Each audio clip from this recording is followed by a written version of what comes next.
Hi friends, I am Dr. Prasad MR, a practicing cardiologist at Belgavi, Karnataka. In these COVID 19 pandemic days, I am frequently bombarded by a question: can patients on blood thinners take COVID vaccine? The answer is definitely yes. Every one of us are prone for COVID, including those who are on blood thinners, right? Blood thinners don't protect a person from acquiring COVID. In fact, these patients are at increased risk of COVID complications and, in my opinion, should be vaccinated at the earliest. Vaccine manufacturers feared bleeding at injection site and to play safe mentioned blood thinners as one of the contraindication for the vaccine. And the same thing has caused so much of confusion among all the public. But there is plenty of data to support that intramuscular injections are quite safe in patients who are on blood thinners.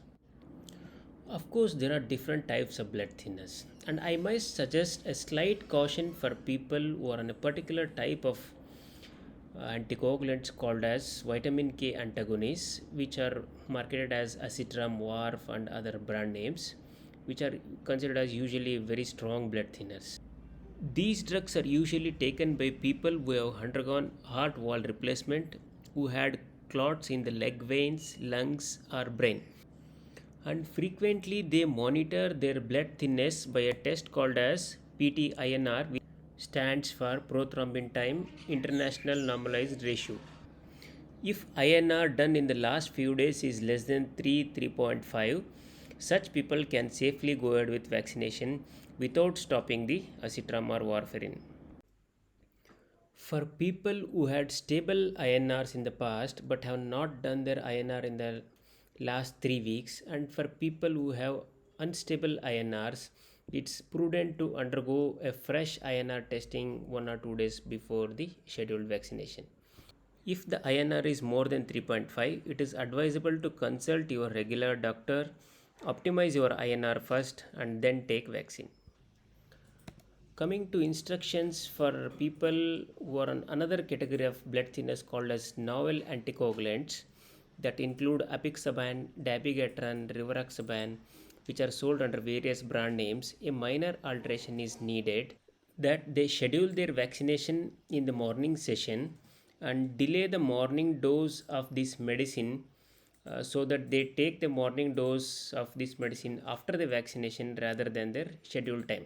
No need to miss these drugs also. There is no need to stop even one dose. They can just postpone their morning dose so that they take it after the vaccination.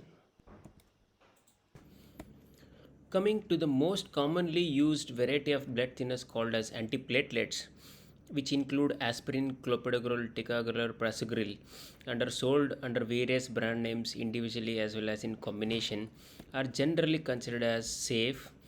There is no need to interrupt the dose or do any kind of alterations. These medicines should be continued and the vaccine should be taken as early as possible. These are the precautions for people on blood thinners. Inform the medical staff regarding your blood thinners so that they use thinner gauge needle to vaccinate than what is commonly used for everyone. And compress firmly the vaccinated site for 5 minutes after vaccination without rubbing. And inform your doctor if there is any swelling or any bruising at the injection site. It's common for vaccinated people to receive paracetamol for 1 or 2 days to prevent body ache and fever. But for patients on warfarin and acitram, I would caution to avoid paracetamol as far as possible and to use it maximum of one tablet of 500 mg per day if at all required. Coming to who should avoid vaccination, it's only people who have active ongoing bleeding should avoid vaccination, or if somebody is allergic to a previous dose of vaccine or its constituents. Otherwise, the message is very clear: majority of the people who are on blood thinners should be vaccinated. Thank you, everyone.